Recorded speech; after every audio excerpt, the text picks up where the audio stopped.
Hello dear students, welcome to professor HP Goyal जाइएस classroom.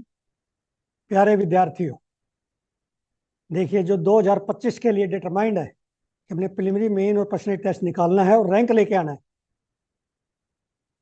वो मेरे साथ तैयारी करें। 90% बच्चे ऐसे हैं जिनको करंट का अंदाजा नहीं है, कैसे तैयारी करनी है, अप्रोच नहीं पता करंट अफेयर्स की। वो जो है ये सोच रहे हैं कि भाई 80 नंबर आ गए, 90 नंबर आ गए तो प्रिलिमिनरी क्लियर हो गया तो मेन दे देंगे। लेकिन मैं आपको बताता हूं कि बेस्ट जो आपका साथी है वो है पिछला पेपर। आप 2022 और 2023 का पेपर एनालिसिस करें, जैसे मैंने एनालिसिस करके दिया पिछली वीडियो में।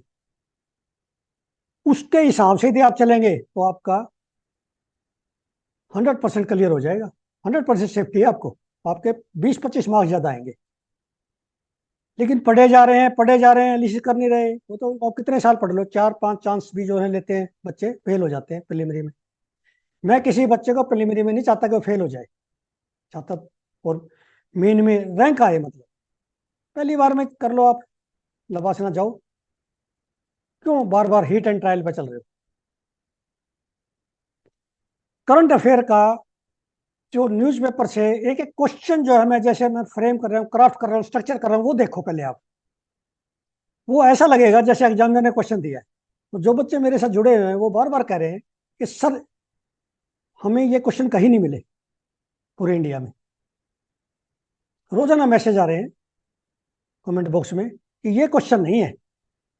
इसका मतलब आपका जो 2024 का 16 जून को पेपर आएगा उसके भी नहीं होंगे। और मैंने एनालिसिस करके ये इतना अखबार पढ़ के पिछले 42 साल में ये निष्कर्ष निकाला है कि करंट अफेयर का मतलब होता है न्यूज़पेपर, उसका एनालिसिस। और कैसे एनालिसिस करते हैं मैं 2 महीने में आपको ट्रेंड कर दूंगा। जो 2025 से कैंडिडेट है, आप एडिक्शन हो जाएगी आपको। प्रिलिमिनरी मेन के क्वेश्चन निकालने शुरू कर दोगे, आप आंसर लिखने शुरू कर दोगे, नोट्स बनाने शुरू कर दोगे। अब मैं नोट्स बना बना के रोज दिखाऊंगा आपको। तो 25 की गारंटीड अश्योर्ड सक्सेस के लिए आप न्यूज़पेपर कैसे पढ़ना है ये पता चल गया, तो इसका मतलब पहले चांस में आपके 100% सेफ हो।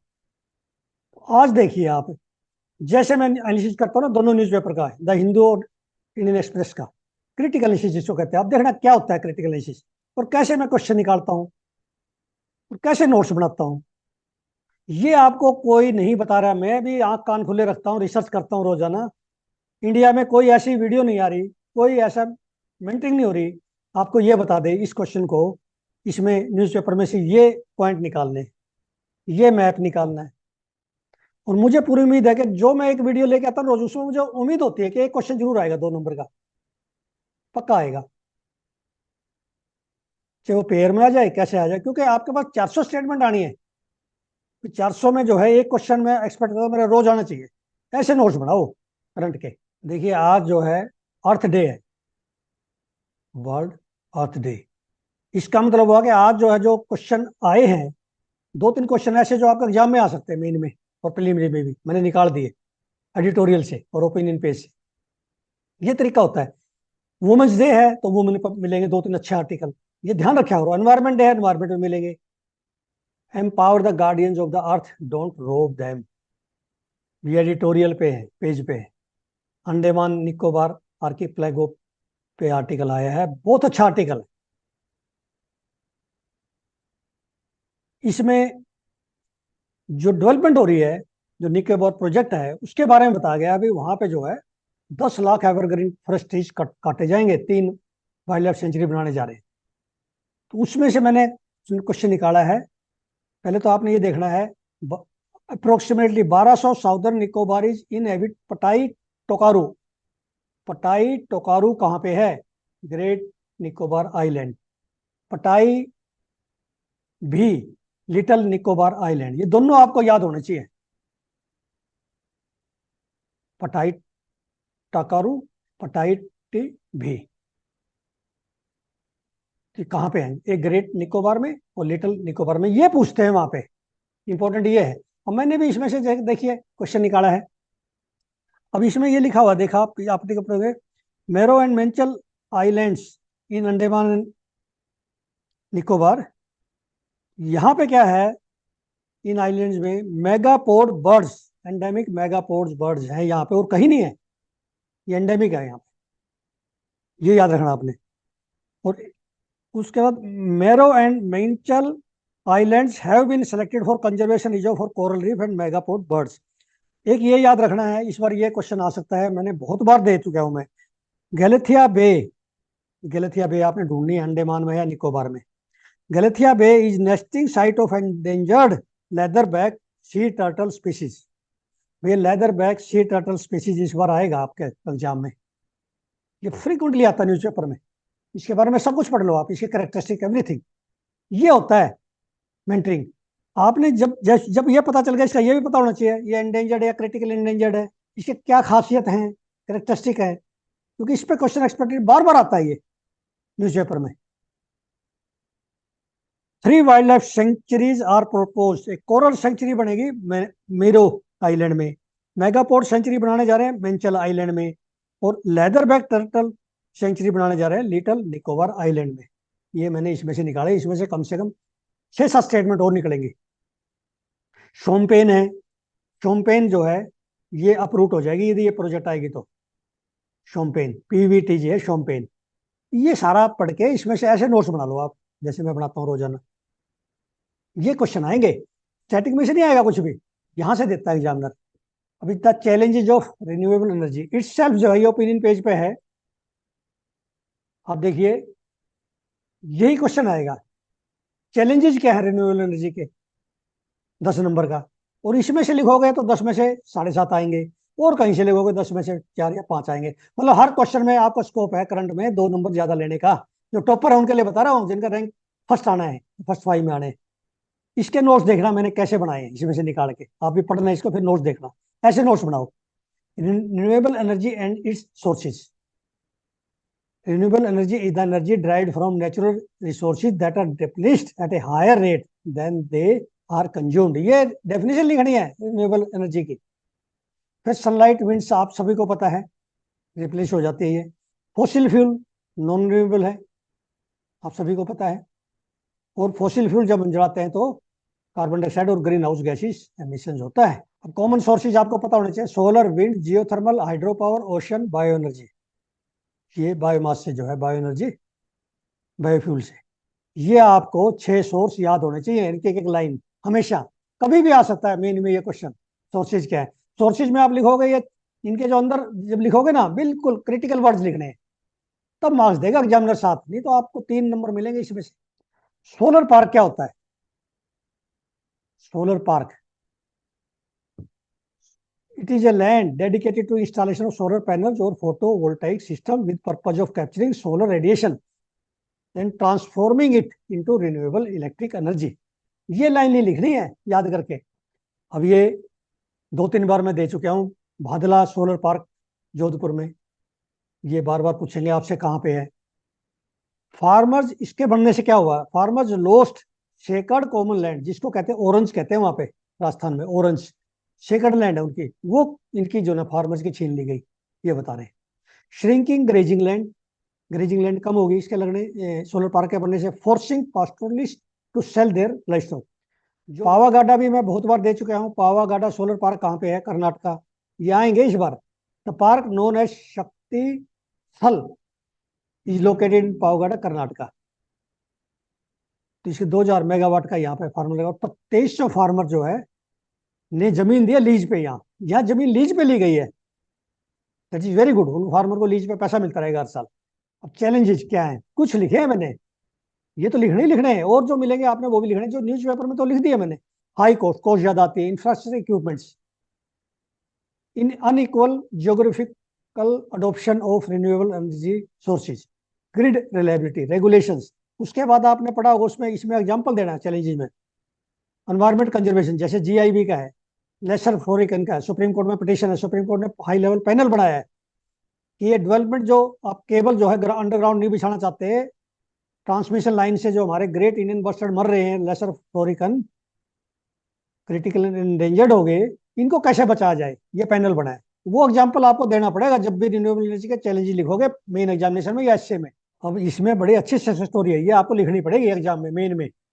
Women of a self help group in Khamdorgi village, ये याद रखना, Khamdorgi village in Kanker district of Chhattisgarh. जैसे हम जो है केरला का एग्जाम्पल देते हैं ना सेल्फ ग्रुप का, इसी तरह यहाँ पे ये बड़ा अच्छा है। 10 decimals of land for multi layer farming. Multi layer farming क्या होती है, या मल्टी स्टोरी, एक ही बात है, समझो। मल्टी स्टोरी जैसे दिखा भी रखी है, मल्टी स्टोरी पहले तो रूट क्रॉप्स लेते हैं, जैसे आपकी कैरेट है, रेडिश है, बीट रूट है, रूट क्रॉप। उसके ऊपर लेते हैं फिर लीफी वेजिटेबल सरफेस पे, 2 क्रॉप होगी। उससे ऊपर लेते हैं फिर ब्रिंजल या creepers, bottle gourd, capsicum, tomato, ये सारी क्रॉप जो है वेजिटेबल क्रॉप हम, या कॉलीफ्लावर, ये लेते हैं अबो द सरफेस। फिर जो है हम बड़े ट्रीज लगाते हैं, चाहे हम कोकोनट के लगे हैं हमारे या पपाया के हैं, ये 4 क्रॉप लगी ना। ऐसे ही केरला में भी है, जैसे वहां पे काली मिर्च की इस तरह की बेलें चढ़ाते हैं, नीचे पान लगाते हैं ग्राउंड पे। ऐसे मतलब जो है इसको कहते हैं मल्टी स्टोरी या मल्टी लेयर फार्मिंग पूछ ले तो। To mitigate land degradation and under nutrition, इसमें न्यूट्रिशन भी बढ़ जाएगी, 4 क्रॉप मिलेगी फार्मर्स की या उस एरिया की, और जमीन की फर्टिलिटी भी बढ़ेगी, और इनकम भी ज्यादा आएगी पर यूनिट एरिया, एफिशिएंसी भी पानी और फर्टिलाइजर की ज्यादा होगी। ये बेनिफिट लिख सकते हैं आप इसमें, ऐसे लिखना है आपने। एक इसमें जो छत्तीसगढ़ में मिलेट का मिशन चलाया है, ये आपको पता होना चाहिए। मिलेट मिशन, मिलेट मिशन का मतलब है न्यूट्रिशन सिक्योरिटी के लिए। ये ड्राईलैंड क्रॉप्स हैं, कम पानी लेती हैं, कम इनपुट लेती है। यदि हम जो है डाइट में पैडी ना ले के, पैडी के साथ साथ मिलेट्स भी ले, पैडी के एरिया में जहाँ पर ड्राईलैंड है, रेनफेड है, यहाँ पानी कम है, वहाँ पे मिलेट्स ले, तो उससे न्यूट्रिशन सिक्योरिटी आती है और पानी की आपकी लागत कम होती है खेत में। अब ये आपका मेन में लिखने का है इंडिपेंडेंस ऑफ जुडिशरी। अब ये बताया इन्होंने, इंडिपेंडेंस जुडिशरी इवोल्व हुई है, it was declared as the basic structure of constitution. बिल्कुल सही है। अब इसमें यह सलाह दी गई है कि when it is mandatory for the government to consult chief justice, it is not merely consultation, it is concurrence। Consultation और कंकरेंस में डिफरेंस पता होना चाहिए। प्रिलिमिनरी में एक लाइन डाल देंगे कंकरेंस का मतलब क्या है, या उसका वो देके कंकरेंस कंसल्टेशन ऐसे डाल देंगे। कंसेप्ट पता होनी चाहिए आपको। मैं सारी जो है 1 साल में आपको ऐसे कंसेप्ट दे दूंगा कि प्रिलिमिनरी में आप ये कहेंगे जी मेरे को तो जो है इतने मार्क्स आ गए, 110 प्लस 120 प्लस आ गए, मुझे जरूरत ही नहीं है परेशान होने की, अब तो सी सेट देखना है मैंने, बस ये कहेंगे आप। ये कंसेप्ट से आएंगे आपके मार्क्स। जो स्टैटिक पढ़ते हैं ना आप, उसमें कंसेप्ट समझो। अब इसमें जो है आप जब लिखोगे ना कोलिजन सिस्टम के जो ड्रॉबैक्स, इसमें ये लिखना है आपने कि तो कंकरेंस है, और इसमें ये बताया है, सजेस्ट किया है नॉर्मन, जो हमारे जो है रोहिंटन फाली नारीमन, ये फॉर्मर जज of supreme court of India, इन्होंने बताया है कि भाई इंडिपेंडेंस के लिए कोशिश करो, यदि ये सिस्टम बन जाए, permanent commission is required comprising of chief justice and 4 retired जजेस would be constituted for 5 years. मतलब कमीशन बने एक, उससे सिलेक्शन हो। मतलब ये जो है क्या है, सलाह है आपकी, ये आप उसमें लिख सकते हैं अपने मेन में या आपके एस्से में। इस तरह के एग्जाम्पल दे सकते हैं कि फाली नारमीन ने ये, नरीमान ने ये जो है सजेशन दी है। इसी का क्वेश्चन आ जाता है कई बार, क्यों ना हम जो है एक परमानेंट कमीशन बढ़ा दे comprising of chief justice and 4 retired. आपके कमेंट मांग लेंगे क्या ये ठीक है, क्या वो पहले वाला सिस्टम ठीक नहीं था, कोलिजियम सिस्टम। ऐसे क्वेश्चन बनाएगा एग्जामिनर, मैं एग्जामिनर के क्वेश्चन बता रहा हूँ आप।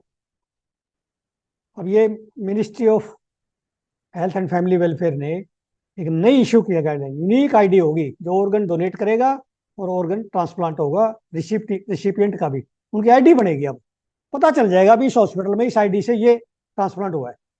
तो एक तो आपको ये पता होना, नोटो आईडी कहेंगे इसको हम, नोटो आईडी दोनों के लिए बनेगी। एक तो नोटो पता होना चाहिए आपको, ये ministry of health and family welfare का ऑर्गन है।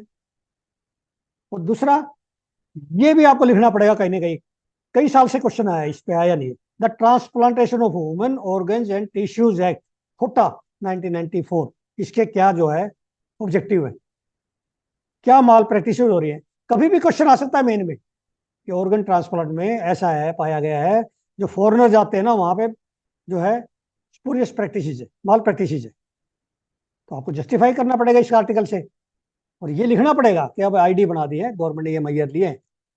देखिए इस तरह के क्वेश्चन बड़े आते हैं। ये हिंदू में इस तरह की पिक्चर आती है, मैं उसको जब भी कैच कर लेता हूँ। कैप्चर करो इमीडिएटली। देखो इन्होंने एक ही कलर के कपड़े पहने हुए हैं और नीचे बॉडी रखी हुई है।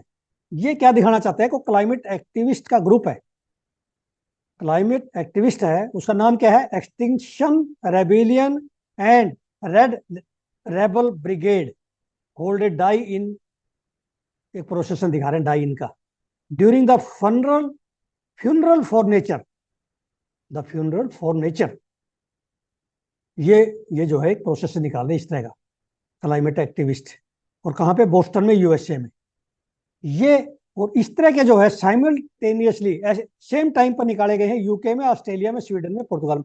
ये वर्ल्ड की सबसे बड़ी न्यूज है क्लाइमेट की। इसको 100% बच्चे नहीं पढ़ते, 100% नहीं पढ़ते इस तरह की पिक्चर को, कोई नहीं देखता। और ऐसे देते हैं वो, जैसे डॉक्टर्स विदाउट बॉर्डर दे दिया। ऐसे क्वेश्चन निकाल के लाएंगे कि इस क्वेश्चन पे जो आपने सुनी नहीं है, ये 2 लाइन आपको 2 नंबर दिला सकती है। ऐसे निकाल के लाता हूं जो इंडिया में कोई भी नहीं निकालता। इस क्वेश्चन से आपको पता चलेगा कि मेरी 4 घंटे की मेहनत में मैं क्या करता हूं अखबार में, न्यूज़पेपर में, रोजाना 2 में। अब ये साइंस पेज पे चलते हैं। मोंकी पोस्ट वायरस है, इसके बारे में इतना जो है मैंने क्वेश्चन बनाए हैं कि ये कोंगो में 2023 और 24 में ये काफी केसेज हुए, एपिडेमिक आया डेमोक्रेटिक रिपब्लिक ऑफ कोंगो में। ये डीएनए वायरस है, वुमन टू वुमन फैलता है या सेक्स से फैलता है। तो इसमें जो है इस तरह के बहुत सारे आर्टिकल में मैंने काफी, यदि सारे पढ़ोगे तो आपका क्वेश्चन जो है 4 स्टेट में आराम से हो जाएगा। कम से कम मैंने इसमें 16, 17, 20 स्टेटमेंट निकाली है। ये आपने आर्टिकल को पढ़ना अच्छी तरह से। मोंकी पॉक्स पे question is expected, monkey pox, sickle cell disease, इन पे क्वेश्चन आएगा। अब ये देखिए बिग शॉट रोजाना आता है करीब करीब, साइंस पेज का नीचे होती है, एक पिक्चर होती है, मैं इसको जरूर कैप्चर करता हूँ। इसमें एक क्वेश्चन होता है प्रिलिमिनरी का। देखिए इसमें ब्राजील का बिगेस्ट, ब्राजील का है बिगेस्ट फ्लोटिंग सोलर प्लांट, ये कहाँ पे है? बिलिंग्स डैम पे के ऊपर है, और साओ पोलो में है, ब्राजील में। ये याद रखना है, ये लेटिन अमेरिकन कंट्री है, आपको पता है। तो ऐसे जो है 2 नंबर कई बार क्वेश्चन मिल जाते हैं, ऐसे मिलेंगे आपको 16 जून को। ये इंडियन एक्सप्रेस में ये बड़ी इंपॉर्टेंट न्यूज है। आपको ये न्यूज पढ़ के पता तो चल जाएगा क्यों इंपॉर्टेंट, लेकिन इसमें कम से कम 4-5 क्वेश्चन निकलते हैं प्रीलिमिनरी के। एक तो स्टेट ऑफ हॉर्मुज निकलता है, एक हमारा ये पता चलता है स्टेट ऑफ हॉर्मुज से हमारा तेल आता है, और क्या आता है? एलएनजी। एलएनजी का यदि स्टेट ऑफ हॉर्मुज रुक जाए तो एलएनजी नहीं मिलेगी हमें, अरेबियन कंट्रीज जो आ रही है। ये इसमें बताया गया है। ये चीजें एग्जामिनर पूछेगा प्रैक्टिकल क्वेश्चन, कि हमारा क्रूड ऑयल जो ना कहाँ कहाँ से आता है, कौन से रूट से आता है, पर्शियन गल्फ वाले से आता है या रेड सी से आता है। दोनों रूट आपको पता होना चाहिए। इस बार इसमें से एक क्वेश्चन है स्टेट ऑफ हॉर्मुज बाब एल मंडप, ये मेरे से आप लिखवा लो, एक क्वेश्चन 2 नंबर का है इसमें, इसी पेयर में। बाबल मंडप, स्टेट ऑफ हॉर्मुज। देखिए जब आप कोई किताब खरीद के लाते हो, वो किताब नहीं बोलती, वो बताएगी नहीं आपको ये क्वेश्चन आएगा। ये सिर्फ मेरी वीडियो बोल देंगी आपको कि ये तैयार कर लो, ये 2 नंबर का क्वेश्चन आएगा। तो इसको आपने अच्छी तरह से पढ़ना है, क्योंकि ईरान और इजराइल का जो कॉन्फ्लिक्ट एक्सपेक्टेड है, जब ईरान ने इजराइल पर अटैक कर दिया संडे नाइट को, तो उसमें जो है ये एक्सपेक्ट हो गया भी हमारे यदि इसके रेट बढ़ते हैं 90 पर बैरल के आसपास आ गया तेल, क्रूड ऑयल का प्राइस, यदि 100 से ऊपर जाता है तो हमारी इकोनॉमी हिल जाएगी, इन्फ्लेशन आ जाएगी इंडिया में, सभी कंट्री में, ग्लोबल लेवल पे। तो इंडिया पे क्या इंपैक्ट पड़ेगा इसका? जो स्टेट ऑफ हॉर्मुज, ये अब इन्होंने ये बताया यदि ईरान स्टेट ऑफ हॉर्मुज रोक देता है तो क्या इफेक्ट आएगा। पहले बाबल मंडप पे जहां से जहाज जा रहे थे रेड सी में, हौथीज अटैक कर रहे हैं, वो भी जो है रिस्ट्रिक्टेड हो गया रूट। अब सिर्फ एक ही रूट रह जाएगा, यदि ये रुक गया तो हॉर्न ऑफ अफ्रीका से घूम के जाना पड़ेगा अफ्रीका से पूरा। तो ये बहुत बड़ी जो है लॉजिस्टिक की प्रॉब्लम आने जा रही है, ये आपको समझना चाहिए। इसमें से एक क्वेश्चन आ सकता है, इसमें आपने सारे नोट्स बनाने हैं इसमें निकाल के। जैसे अब इन्होंने लिखा है क्लियर, लिक्विफाइड नेचुरल गैस जो है कतार से, जो स्टेट ऑफ हॉर्मुज से आ सकती है, और कोई उसका रूट नहीं है कतार से। तो ऑयल का तो है, क्रूड ऑयल की कह रहे सऊदी अरेबिया से, इराक से, यूएई से जो हमारे जो है क्रूड ऑयल आएगा, वो स्वेज कनाल से भी आ सकता है, लेकिन वो कॉस्ट बहुत ज्यादा पड़ेगी। हमारे पास कोई अल्टरनेटिव है, यदि स्टेट ऑफ हॉर्मुज रुकता है तो हमारी इन्फ्लेशन आती है यहाँ स्टेट में। तो ये चीजें आपने इस तरह के आर्टिकल पढ़ोगे तब आपके इकोनॉमी से ये सवाल ठीक हो जाएंगे। इकोनॉमी के ये सवाल आएंगे, किताब से नहीं आएंगे, इससे आएंगे। अब ये देखिए, आपका 2 नंबर आज तैयार कर देता हूं। 2 नंबर का आप पर्शियन गल्फ, ये देखिए ओमन और ईरान, इनको जोड़ता है स्टेट ऑफ हॉर्मुज। अब आप ईरान का और ओमान का यदि कोई लिंक है तो ओमान का जिससे भी लिंक है ना, इधर पर्शियन गल्फ में जितने कंट्री हैं, कुवैत, बहरीन, कतार, यूएई, सऊदी अरेबिया, ये सारे जो है स्टेट ऑफ हॉर्मुज से जुड़े हुए हैं। यदि ईरान इस पे अटैक करता है, इसको बंद करता है, तो सारी जो है ग्लोबल इकोनॉमी हिल जाएगी। दूसरा देखिए, रेड सी नीचे, इस रूट में आपने कंफ्यूज नहीं करना। रेड सी में ये क्या है, यहाँ पे बाबल मंडप है नीचे, गल्फ ऑफ एडन और रेड सी को जोड़ता है, या ये समझिए रेड सी को अरेबियन सी से जोड़ता है। साउथ एशिया के जितने कंट्री हैं वो सारे जो है यहाँ से और पर्शियन गल्फ पर डिपेंडेंट है। इन दोनों का डिफरेंस समझना चाहिए। और इनको जो कंट्री पर्शियन गल्फ को बॉर्डर करते हैं और रेड सी को बॉर्डर करते हैं, वो आएगा एग्जाम में आपके, गल्फ ऑफ एडन को बॉर्डर करते हैं। ये एग्जाम का 2 नंबर का क्वेश्चन है। अब आपकी मर्जी है इसको किस ढंग से तैयार करते हो। उसके बाद देखिए आप, स्वेज कनाल है, रेड सी और मेडिटेरेनियन सी को जोड़ती है। जब इस ये यहाँ पे बंद हो जाती है, स्लो हो जाता है ट्रैफिक, तब भी जो है वर्ल्ड में पूरा ट्रैफिक अफेक्ट हो जाता है, इन्फ्लेशन आती है, प्राइसेस महंगे हो जाते हैं, इंश्योरेंस चार्जेस ज्यादा पड़ते हैं। तो ये आपने इस तरह के यदि मैप में देखेंगे तो कभी गलती नहीं होगी। और कोई ऐसे इंस्टीट्यूट नहीं है इस तरह से समझा दे कि ये क्वेश्चन ऐसे आएगा, state of Hormuz in country, Persian gulf को जो कौन कौन से कंट्री बॉर्डर करते हैं, कैस्पियन सी को कौन से करते हैं, मेडिटेरेनियन सी किस किस कंट्री के साथ लगता है। ये आपका टेस्ट है। और जो इंटरनेशनल लोकेशन है ना ऐसी, वो आपके 100% ठीक होंगे। मैंने आपको बता दिया, जो मेरे ग्रुप में जुड़े हुए ना, उनका एक भी क्वेश्चन निकल तो नहीं, क्योंकि मैंने 50 से ज्यादा मैप समझा चुके हैं आपको, जिसमें आपका सिर्फ 1 घंटा लगेगा रिवीजन में टोटल। अब ये आपको रिवीजन में जो है, जब ये मैप देखोगे तो आपको 5 मिनट में समझ आ जाएगा रेड सी के कंट्री कौन से हैं, पर्शियन सी के कौन से हैं, ईरान कहाँ पे है, ओमान कहाँ पे है, स्टेट ऑफ हॉर्मुज कहाँ पे है, बाबल मंडप कहाँ पे है। यही तो देखना है हमने, यही एग्जामिनर चाहता है। मैं पेपर सेटर के हिसाब से बता रहा हूँ सारी चीजें, यूपीएससी जो क्या चाहती है आपसे वही मैं बता रहा हूँ, क्योंकि मैं पेपर सेटर के माइंड से पढ़ता हूँ। सुबह 4 घंटे स्ट्रक्चर करता हूँ क्वेश्चन। आज भी मैंने 15-16 क्वेश्चन स्ट्रक्चर किए हैं, लेकिन क्योंकि मेरे पास फिजिकल फैसिलिटीज नहीं है, टाइप नहीं हो पाए, मैं सारे बच्चों को जो है बाद में पीडीएफ भेज दूंगा टाइप करा के, क्योंकि मेरे पास इंडिया में सबसे कम फैसिलिटीज हैं और मेरा क्वालिटी कंटेंट है वो इंडिया में नंबर 1 है। आप चेक कर लो, आप तो आईएएस का एग्जाम देने जा रहे हैं, डीएम बनने, अब चेक करो इसको। मेरे पास कैमरा नहीं है, मेरे पास जैसे जैसे मुझे फैसिलिटी मिलती है पूरे दिन में, कभी टाइपिंग की कहीं से मिल गई, जो मिनिमम फैसिलिटी मैं कर सकता हूँ वो मेरे पास मैं कर देता हूँ। लेकिन कंटेंट में, क्वालिटी में और आपका पेपर क्लियर कराने में, प्रीलिमिनरी मेन और उसका, उसमें मैं नंबर 1 रहूंगा। आपके इतने मार्क्स आ जाएंगे, आपसे संभलेंगे नहीं, आई टेल यू, प्रीलिमिनरी में और मेन में। और फिर आपके मॉक इंटरव्यू कराऊंगा, मैंने ये सोचा है कल कि आपके मॉक इंटरव्यू में मैं अपने ढंग से कराऊंगा, इंटेलेक्चुअल्स को बुला के, आईएएस को बुला के, सीनियर जो रिटायर हुए हैं। मतलब हमारा क्या है, होलिस्टिक अप्रोच है आपके। आप फर्स्ट 50 में आ जाओ, आप फर्स्ट 20 में, फर्स्ट 5 में आ जाओ। अभी एक्सप्लेन्ड पेज पे है, इनडेलिबल इंक का जो है जिक्र किया गया है, क्योंकि अब इलेक्शन है, क्वेश्चन आ सकता है ना। आरपी एक्ट से क्वेश्चन कुछ भी आ सकता है आपको। आरपी एक्ट का एक क्वेश्चन मेरी तरफ से मान के चलो 2 नंबर का आएगा, आरपी एक्ट से हर बार आता है। अब इसमें एक तो ये बताना है कि ये जो इनडेलिबल इंक है, इसमें केमिकल क्या है, सिल्वर नाइट्रेट। कई कंट्री को हम एक्सपोर्ट करते हैं ये, जहाँ इलेक्शन होता है। और ये कौन सी उंगली पर लगाई जाती है, ये आपको पता होना चाहिए, मैं नहीं बताऊंगा, इसमें लिखा हुआ है कौन सी उंगली पर लगाई जाती है। इसका कलर कैसा होता है, ये कलरलेस है, सिल्वर नाइट्रेट है, इसमें कलरलेस है। और जब विजिबल होता है, जब सनलाइट में जैसे लाइट पड़ती है ना, तब ये विजिबल होती है इंक, अल्ट्रावायलेट लाइट या सनलाइट। तो इस तरह के जो है देखा करो आप, आंख कान खुले रखोगे, इस तरह के आर्टिकल पढ़ोगे, वही क्वेश्चन आएंगे 2-2 नंबर के। अब ये एनवायरनमेंट का मोस्ट इंपॉर्टेंट क्वेश्चन, इस बार मैंने इसका मेन का बना दिया, क्वेश्चन अभी बनाया है, ये शुरू करने से पहले अभी भी बनाया है 10 मिनट पहले। What is coral, what is coral bleaching, what are the reasons of coral bleaching, what major should be taken to mitigate the effect on coral bleaching.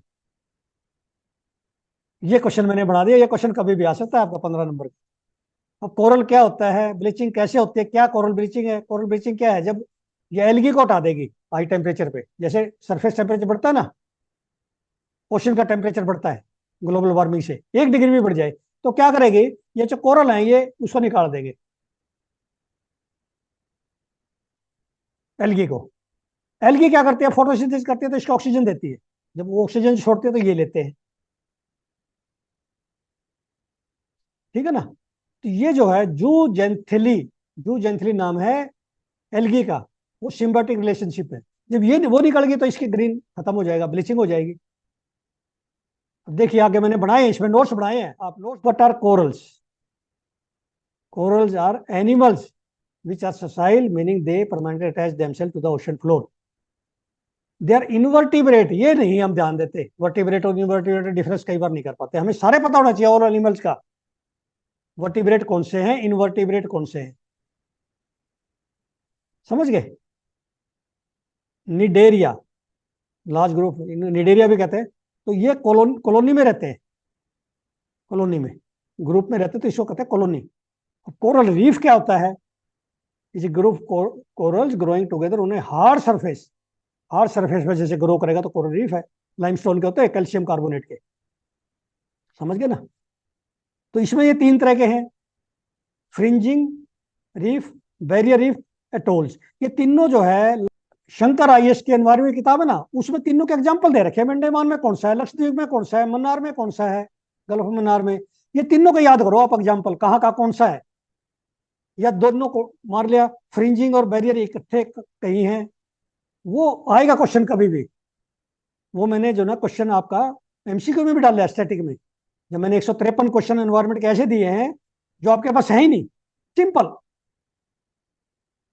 तो ये आपको शंकर आईएएस में ना तीनों दे रखे हैं ये, उनको तीनों को एग्जाम्पल पढ़ो, कौन सा कहाँ पे है, अंडमान में कौन सा है, कौन से टाइप का है रीफ, लक्षद्वीप में कौन सा है, और दूसरी जगह कौन सा है। ये सारा मैप में बना लो, मैप बना लो इसका एक खुद, खाली मैप में भर लो इंडिया के। व्हाट इज कोरल ब्लीचिंग, ये ऐसी 1-2 लाइन लिखनी है बस आपने। When corals are stressed by changes in condition such as temperature, light और न्यूट्रिएंट, तीनों इफेक्ट करते हैं इसको। देखिए व्हाइट हो गई है ग्रीन से, ब्लीचिंग हो गई। They expel symbiotic algae living in their tissue causing them to turn completely white. ये लिखनी है लाइन 3-4 बस, पूरे नंबर फुल फुल देगा, जैसे इंटरव्यू में देता है ना एग्जामिनर, जैसे आपके पर्सनल टेस्ट में नंबर आते हैं ना 180 190 भी आ रहे हैं। मैं जो है 8 बच्चों का मैंने मॉक इंटरव्यू किया था, उसमें 3 बच्चों की सिलेक्शन हो रही है, 23rd, एक की 60 और एक की 300, सौरभ शर्मा, अभिमन्यु मलिक, और एक पंजाब से है स्टूडेंट। तो ये जो है इस तरह से आप लिखोगे तो आपके पूरे नंबर आएंगे। अब कोरल ब्रीचिंग, ये इस तरह के डायग्राम बनाने आपने वहां पे, ऐसे बना दो सिंपल से, ज्यादा जोर नहीं लगाना, सिंपल बना दो बस, चाहे फ्लो चार्ट में बना दो। हेल्दी कोरल क्या होता है, स्ट्रेस कोरल क्या है, ब्लीच्ड कोरल क्या है। स्ट्रेस कोरल जो है वापिस जो है ठीक हो सकता है। व्हाट काजेज कोरल ब्लीचिंग, ये भाई इंपॉर्टेंट है, ये व्हाट काजेज कोरल ब्लीचिंग, ये बड़ा इंपॉर्टेंट है, ये आपने लिखना है एग्जाम में, ये 4 पॉइंट। फर्स्ट पॉइंट, पॉइंट बना दो, change in ocean temperature. Second, run off and pollution. Third, exposure to sunlight, इसमें एक 2-2 लाइन लिखी हुई है इन्होंने, एक लाइन वो लिख दो बस। Then extreme low tides. भैया 4 पॉइंट कहाँ है, एनवायरमेंट में नहीं है, शंकर में भी नहीं है 4 पॉइंट ऐसे, उन्होंने पता नहीं कितने पॉइंट देखे, लेकिन ऐसे लिखोगे तो मार्क्स आएंगे। कितना अच्छा लिख रखा है इस न्यूज़पेपर में, कितना बढ़िया आर्टिकल लिखा है, ऐसे एग्जाम में लिखना है। इस आर्टिकल से आप कोरल ब्लीचिंग, ये कोरल का जो आर्टिकल है ना एक्सप्लेन पेज, आज इससे आपको 15 में से 12 नंबर मिल सकते हैं इस आर्टिकल से अकेले। इसका ये फायदा है न्यूज़पेपर का। हेल्दी कोरल क्या होता है मैंने बताया, जिसमें एल्गी जो है सिम्बायोटिक रिलेशनशिप है, ग्रीन रहता है वो, और एल्गी इसको जो ऑक्सीजन देती रहती है या ऑर्गेनिक कंपाउंड देती रहती है, ठीक है ना, और इसको ये जो है सपोर्ट देता है, कोरल रहने की जगह देता है एल्गी को। ये है, ये ऐसे लिखना आपने 2-2 3-3 लाइन बस। स्ट्रेस कोरल क्या होता है, कि एल्गी जब इसको छोड़ जाती है तो स्ट्रेस होता है, जब टेम्परेचर बढ़ता है ओशन का। Bleached coral, without algae coral loses major source of food, turns white और वेरी पेल। ये लेटेस्ट स्टेज है, लास्ट की स्टेज है स्ट्रेस के बाद की। प्यारे विद्यार्थियों, मेरी और मेरे स्टूडेंट्स की जो इस ग्रुप में जुड़े उनके अप्रोच देखिए आप, जो नए इसमें जुड़ रहे हैं 2025 के।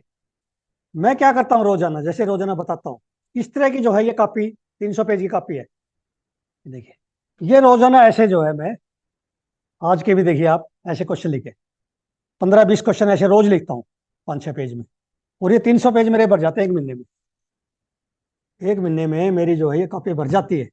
इसमें मेन के क्वेश्चन भी, कोई मैथ भी क्या करना है, सारा इसमें लिखता हूँ रोजाना का न्यूज़पेपर में। तो एक महीने में एक कॉपी ये मैं फुल कर देता हूँ, कभी 10 पेज हो गए, कभी 5 हो गए, कभी 15 हो गए। तो एक कॉपी भरना ये मायना रखता है। कोई इंडिया में नहीं पूरी कॉपी को इसको लिख देगा न्यूज़पेपर से, कोई नहीं लिख रहा असल में, तो कोई एक लाइन ही लिख रहा, सिर्फ बच्चे लिख रहे हैं। जो टॉपर है ना वो करते हैं ये काम। ये देखिए आप कितने जन है, ये देखिए आप, ये देखिए कैसे जो है, आप इससे पता चल जाएगा आपको। ये सारे क्वेश्चंस मैंने एमसीक्यू सारे आपको पीडीएफ में भेज रहा हूँ मैं।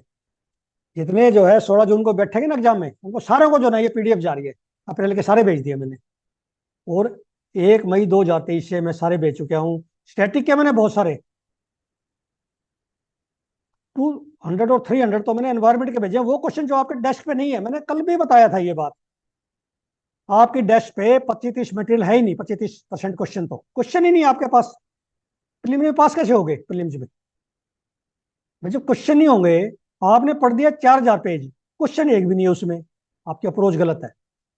एक मान के चलो, यदि आप प्रीलिम में फेल होते हो तो इसका मतलब एग्जामिनर की गलती नहीं, आपकी कहीं ना कहीं गलती है। जब आप पढ़े भी 10 घंटे हो, 8-10 घंटे रोजाना, फिर क्यों फेल हो रहे हो? आप मेरे साथ जुड़ के चलो ना, कैसे फेल हो जाओगे? सारे पास होंगे, 100% पास होने चाहिए। यदि पास नहीं होता तो उस बच्चे को मैं पूछूंगा क्यों नहीं हुआ वो, क्या उसका सी सेट कमजोर था या स्टैटिक। अब ऐसे ही मैंने एक अप्रोच और देखी की है।